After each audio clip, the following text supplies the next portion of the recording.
சண்முகம் பரணி சீரியலில் இப்போ எக்ஸ்ட்ரா நிறைய எபிசோடு வந்திருக்கு. ஸ்கிப் பண்ணால் ஃபுல்லோடையும் கேளுங்க. அதுக்கு நான் எப்படின்னு பிடிச்சிருந்துச்சுன்னா லைக் பண்ண பாருங்கள். ரொம்ப பிடிச்சிருந்துச்சுன்னா நம்ம சேனலுக்கு வந்து சப்ஸ்கிரைப் பண்ணி கண்டினியூஸாக ஆதரவு வந்தாங்க. நம்ம சண்முகம் கண்ணு முன்னாடி வந்து தாலி வந்து கட்டி முடிச்சிடுறாங்க. முத்துப்பாண்டி எசைக்கையால் இந்த நம்பவே முடியல. எல்லாரும் பேர் எதிர்ச்சியாக இருக்காங்க. யார் தடுத்தும் சிங்கம் போல் சீறி பாஞ்சு நம்ம சண்முகம் வந்து அட்டின்னு அடிக்கிறாங்க முத்துப்பாண்டியை. யாருமே கிட்ட நெருங்க கூட முடியல. 2 நிமிஷம் 3 நிமிஷம் கிட்ட டிஷம் பண்ணிக்கிட்டே இருக்காங்க. ஒரு வழியாக வந்து சவுந்தரபாண்டி வந்து காப்பாற்றலான்னு போகிறப்ப ஒரிஜினலாக சவுந்தரபாண்டியனே வந்து தூக்கி வீசி எறிகிறாங்க. சேர் மேலே வந்து விழுந்ததுனால சேர்லாம் சதறி போய் கீழே வந்து பாவமாக வந்திருந்தாருன்னே சொல்லலாம் நம்ம சவுந்தரபாண்டி. அந்த இடத்துல முத்துப்பாண்டியால் சமாளிக்கவும் இல்லை. சேரெல்லாம் எடுத்து டிஷம் பண்ணி மூஞ்சி எல்லா இடத்துலையும் சமகாயம் வந்து வந்துடுது. சண்முகம் வந்து அடித்ததுனால அண்ணன் அவனை விடாதண்ணே, என் கழுத்தில் தாலியே இருக்கக்கூடாது, அப்படின்னா அவனை இல்லாமல் ஆக்கிடுனேன், பிரச்சனையே இல்லை அப்படின்னு சொல்லும்போது அம்மிக்கல் வந்து எடுத்திருக்காங்க. அதை அப்படியே எடுத்துகிட்டு வந்து கரெக்டாக வந்து அவங்க மேலே போடலான்னு இருக்கிறப்ப பாக்கி வந்து எப்போதும் போல் தடுத்துட்றாங்க. அம்மிக்கல்ல கீழே போட்டுட்டாங்க. இப்போ என்ன பண்ண போகிறோன்னு தெரியாமல் வந்து பேரெதிர்ச்சியாக இருக்காங்க. சண்முகம் வந்து வீட்டுக்கு வந்து 5 தங்கச்சியும் வந்து கூட்டிகிட்டு வந்துடுறாங்க. இதில் காவியாக வந்து மயங்கி போய் கீழே ஒரு மாதிரி காட்டுறாங்க. ஒரு பக்கம் உச்சக்கட்ட கோவத்தில் வந்து சண்முகம் வந்து தண்ணி வாலி எடுத்து வந்து வைக்கிறாங்க. இவன் இவ்வளோ பெரிய கோவக்காரனாக இருக்கான், தாலி வந்து அறுத்து தூக்கி எரிஞ்சிட்டானா பிரச்சனை ஆயிடுன்னு சொல்லி பின்னாடியே வந்து பாக்கியம் மாட்டுக்கும் வீட்டுக்கு வந்து வந்துகிட்டு இருக்காங்க.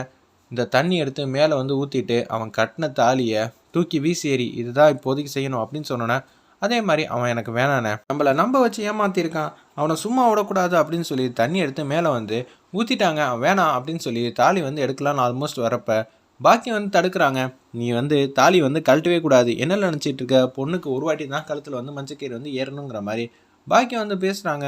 அந்த இடத்துல அத்தை மரியாதையாக சொல்கிறேன், இந்த விஷயத்துலேருந்து ஒதுக்கிறேன், இல்லாட்டி உன் பிள்ளைக்கு மிகப்பெரிய பிரச்சனையை வந்து உண்டாக்கிடுவேன், அவ்வளோதான் சொல்ல முடியும்னு சொல்லி அந்த சமயம் வந்து சண்முகம் வந்து பேசுகிறாங்க. அத்தனை கூட பார்க்க மாட்டேன், எனக்கு வர கோவத்துக்கு நான் என்ன வேணாலும் செய்வேன், நீ என்ன வேணாலும் பண்ணிக்க, அதை பற்றி எனக்கு கவலையே இல்லைடா, எனக்கு என் பையன் கட்டின தாலி உன் தங்கச்சி கழுத்தில் இருக்கணும்னு விதி இருக்குது, அந்த விதியை யாராலையும் மாற்ற முடியாது, திருட்டுத்தனமாக வந்து தாலி கட்டுவான், அது எல்லாம் பார்த்துக்கிட்டு இருக்கணுமா, ஆல்ரெடி வந்து கோயிலில் வேஷம் போட்டு வந்தப்பயே அவனை அனுப்பிச்சி வச்சுருப்பேன், நான் ஐயோ பாவன் விட்டதாக போச்சு, இப்போ எவ்வளோ பெரிய பிரச்சனையில் வந்து மாட்டிக்கிட்டேன் பார்த்தியா, எல்லாம் ஒன்றால் தான் வந்துச்சு, அத்தன் கூட பார்க்க மாட்டேன், நீ என்ன அனுப்பிச்சி வச்சாலும் சரி இந்த தாலியை என்னால் என் கண்ணு முன்னாடி உன்னால் போக வைக்கவே முடியாது, அப்படியா அதையும் பார்க்கலான்னு சொல்லி கழுத்தை வந்து பிடிச்சிடுறாங்க. பாக்கியம் கழுத்தை நம்ம சண்முகம் அப்படியே தூணோட தூணாக வச்சு சாச்சிடுறாங்க. நீ என்ன வேணான்னு பண்ணல, இசைக்கு எதுவும் பண்ணாதங்கிற மாதிரி அந்த இடத்துல கெஞ்சுறாங்க.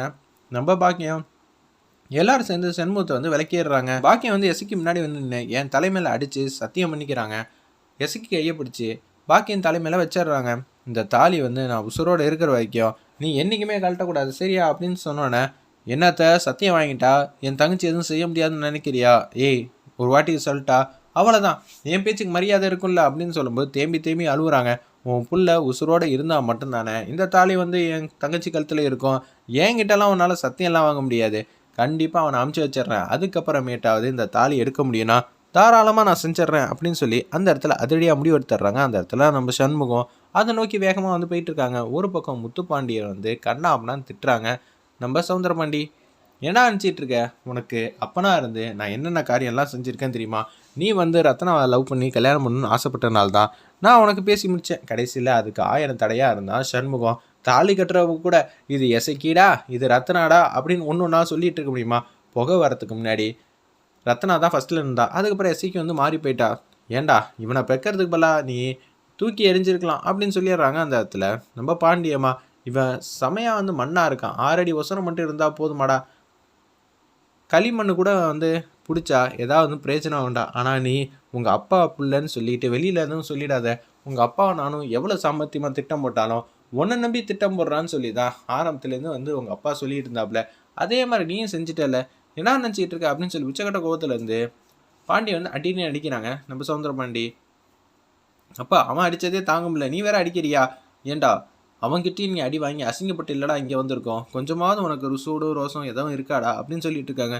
இப்போ என்ன எஸ்சிக்கோட சேர்ந்து வாழ போறியா, அது எப்படி பண்ணால முடியும், அதெல்லாம் சுத்தமாக முடியாது, இன்னொரு வாட்டி இது மாதிரி கல்யாண ட்ராமா ஏதாவது செஞ்சோன்னு வச்சுக்கிங்க அப்புறம் அவ்வளோதான், நம்மளால் நிம்மதியாக வந்து இருக்கவே முடியாதுங்கிற மாதிரி தான் அதடியே வந்து பேசுகிறாங்க. அந்த இடத்துல உச்சக்கட்ட கோவத்தில் இருக்காங்க. சிவபாலன் வீட்டுக்கு வந்ததுக்கப்புறம் எசக்கின்னு நான் நினச்சிக்கிட்டு இருந்தேன், ஆனால் இப்போ நீ ஏன் வாழ்க்கைக்கு வேட்டு வச்சுட்டல்ல, இனிமேட் நடந்த விஷயத்த மாற்ற முடியாது, ஆனால் ஏன் கண்ணு முன்னாடியே வந்து நீங்கள் 2 பேர் நிற்கிறத என்னால் எப்படா தாங்க முடியும், எசக்கியோட மனசு எவ்வளோ தெரியுமா துடிக்கும், இது எல்லாத்துக்கும் காரணம் நீ தானே, எசக்கி இல்லாதப்ப எனக்கு இருந்தா என்ன போனா என்ன, நான் உள்ளேயே காலத்தை வந்து கழிக்கிறேன்டா, எனக்கு பிரச்சனை இல்லை, ஆனால் நான் உன்னை அமுச்சு வைக்காம விட மாட்டேன், என்ன பண்ணலாங்கிற மாதிரி தீவிரமாக வந்து யோசிக்கிறாங்க. கிச்சனுக்கு வந்து யாரும் பார்க்காதப்போ வந்து போகிறாங்க, காய்கறி கட் பண்ணுற பொருளை வந்து எடுத்துக்கிறாங்க. அந்த இடத்துல நம்ம சிவபாலன், இன்னைக்கு நீ மாட்டினடா என்கிட்ட, என்னடா நினச்சிட்டு இருக்கேன்னு சொல்லி உச்சக்கட்ட கோவத்தில் வந்து இருக்காங்க. மட சாம்பிராணி இப்போ சண்முகத்துக்கு முன்னாடி வந்து, ஐயா என் பையன் வந்து நல்லபடியாக வாழணும், பொண்ணு அமுச்சு வைங்கன்னு கேட்கணுமாடா, நீ பண்ணி வச்ச காரியம் எங்கே வந்து நிற்கிதுன்னு பார்த்தியா அப்படின்னு சொல்கிறாங்க. அப்பா என்னப்பா சொல்லிட்டு இருக்கீங்க அப்படின்னு சொல்லும்போது சிவபாலன் வந்து சைலண்ட்டாக மறைச்சி வச்சு அந்த பொருளை வந்து எடுத்துக்கிட்டு இருக்காங்க. ஆல்மோஸ்ட் வந்து முத்துப்பாண்டி வந்து நெருங்குற மாதிரி படிப்படியாக வந்துக்கிட்டு இருக்காங்க.